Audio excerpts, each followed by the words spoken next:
Yung mga kinita nyo, gusto nyong palaguin guys, yung mga kinita nyo, and gusto nyo din i-share yung blessings. Kumbaga, gusto nyong na-appreciate yung mga blessings na binibigay sa inyo. And gusto nyo pang palaguin lalo yung mga blessings na yon para makatulong din kayo dun sa mga taong umaasa sa inyo or sa ibang tao pa, mga kapiksi. So, lalo nyo itong mapapalago guys, lalo nyo itong mamumultiply, mapapalago mga kapiksi.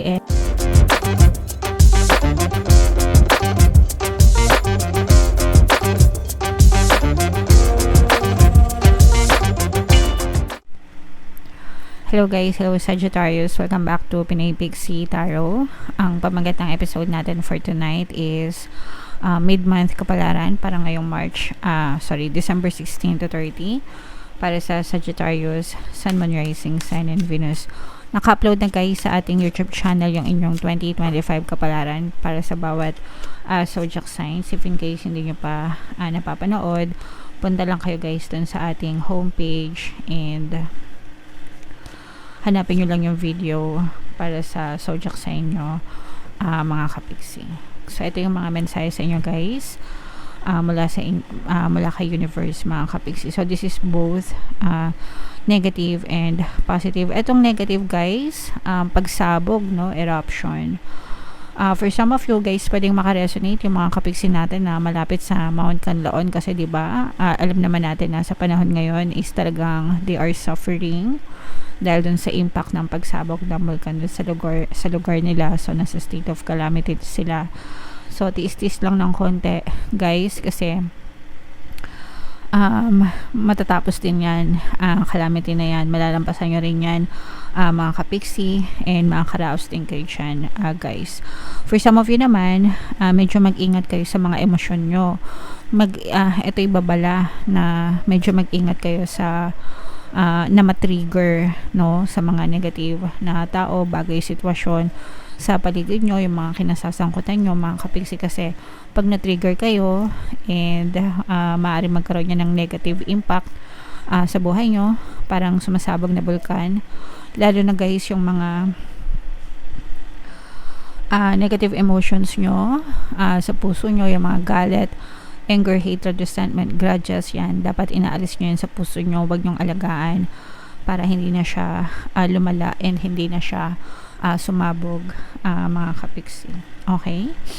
And ito naman ay may mga daladalang lessons sa inyo. So, may mga bagay na matututunan kayo dahil dito sa mga challenges or pagsubok na to.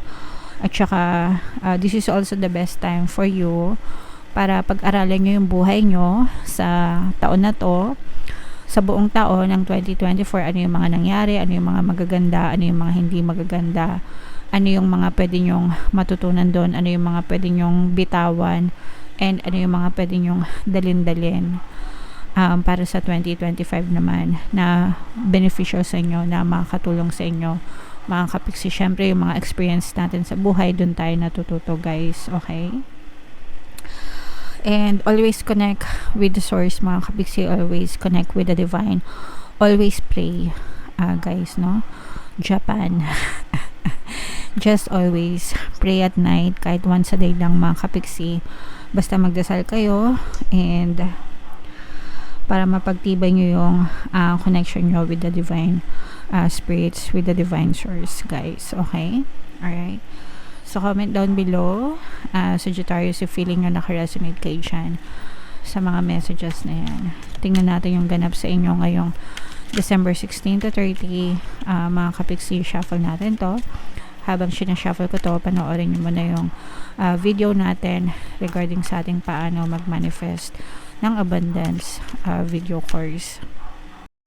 Kapiksi, sawa ka na ba sa mga struggles at hirap sa buhay mo? Masipag ka ba at masikap sa buhay ngunit hindi ka pa rin umaasenso? Ilang beses ka na bang nag-attempt mag-negosyo at mag-invest pero palagi ka pa rin nalulugi? Sa pagkakataon na ito ay maaaring may subconscious beliefs ka na nagiging balakid sa iyong pag-unlad at pagyaman.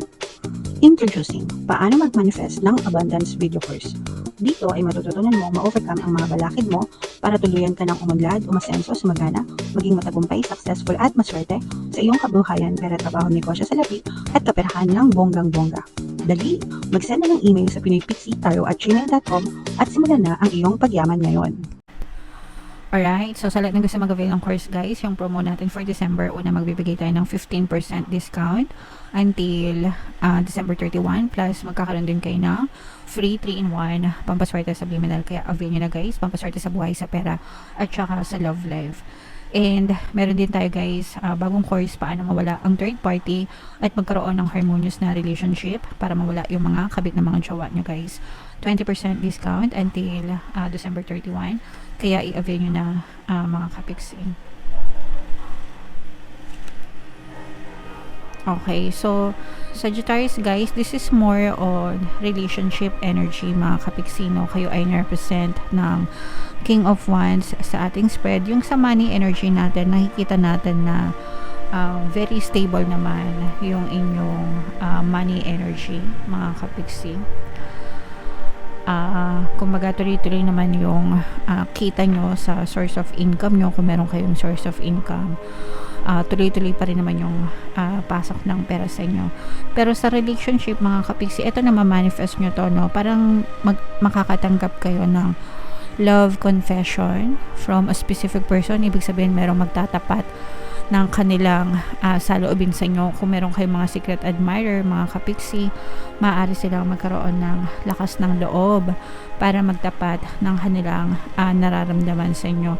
Yung iba naman sa inyo, parang yayain ka nito na lumabas, or yayain ka nito makipag-date, or kung yung iba naman sa inyo, kung matagal na silang nandiligaw sa inyo, mga kapiksi, parang mas magiging agresibo ito na tatanungin kung pwede na bang maging kayo, yung mga ganun.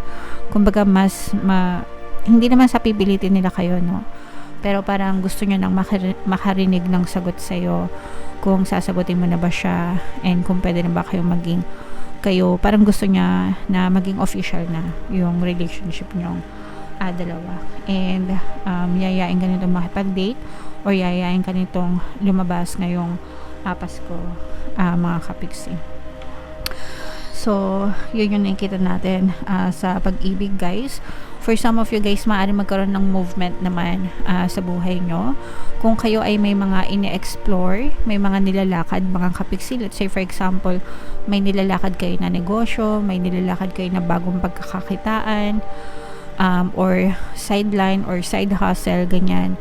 Nakikita natin na patuloy pa rin kayo nagsasaliksik, pero parang mas natututo na kayo ngayon, mas nakakita na kayo ng mga concrete na information ba na makatulong sa inyo para magdesisyon kung itutuloy nyo ba or hindi yung binabalak nyong pagkakitaan. So may progress na ito, mga kapiksi. Okay?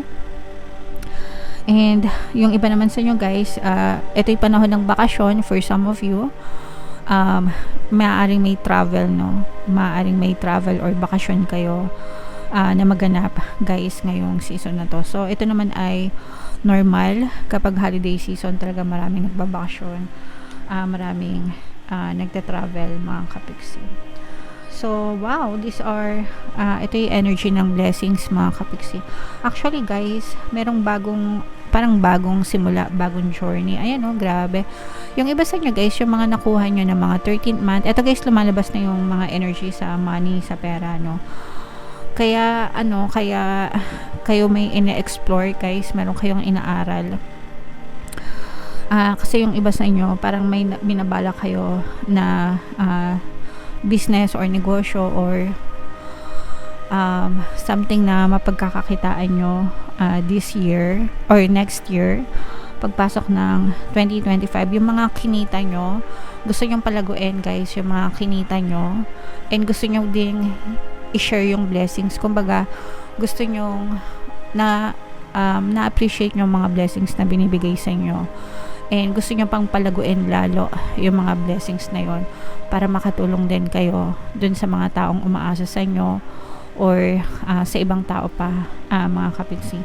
So lalo nyo itong mapapalago guys, lalo nyo itong multiply, mapapalago, mga kapiksi. And sabi ko nga, no, hindi lang blessing sa inyo, but you will also become a blessing to other people. Yung iba sa inyo guys, ito yung may pinaghuhugutan, no, kasi yung iba sa inyo parang natuto kayo dito sa mga past experience na to, kaya lumalabas itong wisdom na to.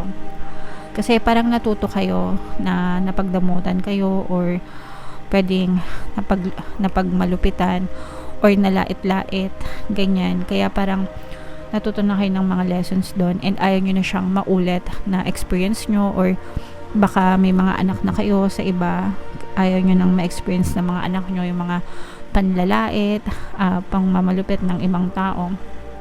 Kaya talagang nagsisikap kayo, mga kapiksi. So wag nyo nang deadmahin nyo na yung mga tao na yun, guys, no? Wag nyong damdamin yung mga masasakit na salita. Hindi mo deserve yun. Basta kayo kung ano yung maganda para sa inyo, para sa kabuhayan nyo, dun kayo mag-focus kayo sa sarili nyo. Wala kayong kailangan patunayan sa ibang tao, di nyo kailangan patunayan sa kanila na magaling kayo or kayang-kaya nyo magkaroon. Ang importante is nagagawa nyo yun para sa sarili nyo, para sa pamilya nyo, okay? So again, guys, ito, i-mind nyo to, mga blessings na to, mga rewards na to, multiplication ito, guys, no? Nagmo-multiply talaga yung mga blessings sa inyo, and malayo pa yung mararating nyo. Magkakaroon talaga kayo ng magandang resulta or magandang progreso dahil na rin sa una, sa good intentions nyo. Maganda kasi yung intention nyo. Pangalawa, dahil sa pagiging masipag at masikap nyo sa buhay, kaya lalo pa kayong i-bless ng nasa taas, mga kapiksi, okay? Alright, so comment down below, guys, if naka-resonate kayo. I-mind yan lahat, guys, sa comment section. And ito yung ating 2025 kapalaran, mga kapiksi. And ito naman yung ating success stories ng paano mag-manifest ng abundance video course. Click here to subscribe, guys. Ito yung ating mga pampaswerte subliminals. Thank you for liking, sharing, and subscribing. See you again next time. I love you all, mga kapiksi. Have a nice day. Bye-bye.